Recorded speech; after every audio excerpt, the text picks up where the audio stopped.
دي على فكرة أنا حسيت بقيمتك وعرفت إن أنا عملت ده غلط وغلط كبير أوي. من لما قعدت مع نفسي وهديت حطيت نفسي مكانك لوهلة كده وسرحت شوية وفكرت. قلت لو حد عمل فيا كده ما أكيد همسح بكرامته الأرض. ده أنت على الأقل سكتي ما عملتش حاجة وحطيت وشك في الأرض ومشيتي. ف بجد أنا ما يعني أنا محروق من نفسي أوي أكتر من إن أنا عايز أعتذر لك. مش هترد عليا طيب؟ على فكرة أنا جاي أصالحك. هديه والله كانت وقت عصبية وراحت الحالة خلاص. أنا مش هعمل كده تاني. بس فعلا كان غصب عني. أنا مش عارف عملت كده ازاي. استحقرت نفسي أوي. طب رد عليا أرجوك ممكن. انا هقول لك على حاجه.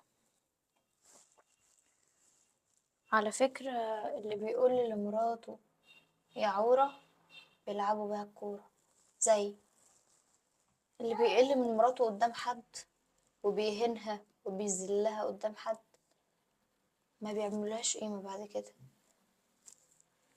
ف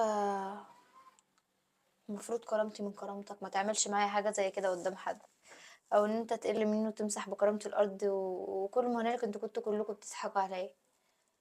انت ما كنتش حاسس بالدموع جوايا كانت عامله ازاي، وانت واخواتك وجوز اخواتك الرجاله اللي كنت بتهني قدامهم، وده ما ينفعش. كانوا الضحك قد كده وبيضحكوا عليا وبيتريقوا عليا. مش عايزني ازعل؟ اي نعم، انا مشيت عشان انا مشيت لسبب ان انا كانت الدموع مكتومه جوايا قوي وكنت هموت وعيط قدامكم. ومين اللي بيعمل فيها كده؟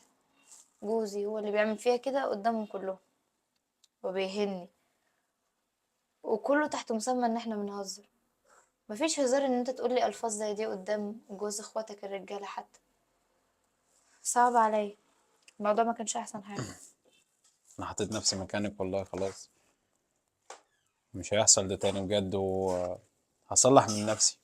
وفعلا هعززك قدام الناس تاني ولو حد فكر يقل منك في حاجة أكيد هقفله. أتمنى بجد تسامحيني عارف، المرة انا دي. بيصعب عليا نفسي. حتى ولاد اخواتك الصغيرين بيقلوا مني بيشتموني، فبرجع اقول كده شويه مع نفسي. هم عندهم حق. اذا كان عمهم بيهني قدامهم، هتخلي ايه للعيال؟ طبيعي. بس عادي، مش مشكله. وعز اديني جلالة مستحمله. الله لا هعززك قدامهم تاني وهرفع من راسك ومن شأنك وأغير من نفسي وأصلح من نفسي. بس اديني فرصة واحدة بس. ولو ما عملتش كده اعمل اللي انت عايزاه بعدها. تمام. بس اديني فرصة واحدة. ماشي يا محمد، انا هديك فرصه عشان انت اعترفت بغلطك وجيت تتكلم. ما هو ده اكيد دليل ان انا هتغير اهو. يعني انا حسيت بالموضوع بجد وحطيت نفسي مكانك فعلا. بس لو ما حسستنيش بالامان معاك وبالرحمه والتعامل الكويس، مش هقولك همشي واغضب، لا، انا بحافظ على بيتي. بس هتلاقيني معاك عامله زي لوح التلج، او زي اي حاجه محطوطه في قلب البيت ملهاش لازمه. مش هتلاقي مني حاجه، جماد كده ما بتتكلمش ما بتتحركش. وانا وعدك ده مش هفقد هيحصل. الامل في ده. مش هيحصل والله غير عكس الكلام اللي انت قلتيه من شوية. فعلا هغير من نفسي. انت شلتني واستحملتي لاجلي كتير قوي وانا ما كنتش واخد بالي من ده وكنت شايف ان دي خفة دم مني ومش عارف ايه وبتاع. لكن لما سرحت لنا مع نفسي شوية قلت انا بقل من مراتي لاجل ان احنا قاعدين بنضحك. ايه ده؟ بجد انا كنت وحش قوي. انا بقول لك انا مستحقر نفسي. فمش يعني هطلب منك انك تساعديني ان انا افضل يعني اطلع من الحاله الوحشه اللي انا فيها دي لان انا في حاله وحشه المره دي بجد. لان انا استحقرت نفسي ودي حاجه وحشه لما البني ادم يستحقر نفسه اصلا. صعبه. فحقيقي انا هغير من نفسي لاجل ان انت تبقي تمام. انا جيت على كرامتك كتير قوي وهنتك قوي.